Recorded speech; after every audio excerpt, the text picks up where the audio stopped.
نبی پاک نے غریبی کو عزت دی۔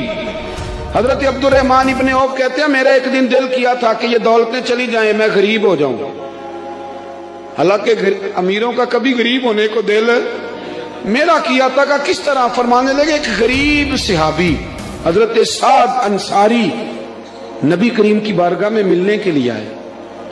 انہوں نے جب نبی پاک کے سامنے ہاتھ کیے نا ملانے کے لیے، قربان جائیں، انہوں نے ہاتھ پیچھے کرنا چاہا پر میرے نبی نے ان کا ہاتھ تھام لیا، حضور نے زور سے پکڑ لیا۔ انہوں نے ایک دفعہ چاہا، پھر اصل میں آپ سمجھے نہیں نا میں کیا کہہ گیا ہوں، یعنی حضور نے ہاتھ تھام لیا، یعنی نبی کریم نے ان کا اپنے دست مبارک سے ہاتھ پکڑ لیا۔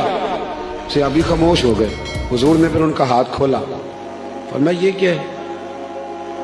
تو وہ رو پڑے، عرض کرنے لگے حضور بچے زیادہ ہیں، مزدور آدمی ہیں، پھاوڑے کے ساتھ کدال کے ساتھ کئی کے ساتھ کام کرتے، یا رسول اللہ یہ نا چھالے پڑ گئے میرے ہاتھوں پہ۔ حضرت عبدالرحمن ابن عوف کہتے ہیں کائنات نے دھرتی نے وہ نظارہ بھی دیکھا کہ جس رسول کے قدم چومنے کے لیے جبریل جھکے، اس محبوب نے مزدور کا ہاتھ چومنا شروع کر دیا۔ فرماتے غریبی کو وہ عزت ملی کہ میرا بھی دل کرتا تھا غریب ہو جاؤں، دل کرتا تھا۔ یہ کس نے ذروں کو اٹھایا اور صحرا کر دی، یہ کس نے قطروں کو ملایا اور دریا کر دیا، یہ کس کی حکمت نے یتیموں کو کیا در یتیم اور غلاموں کو دنیا بھر کا مولا کر دیا۔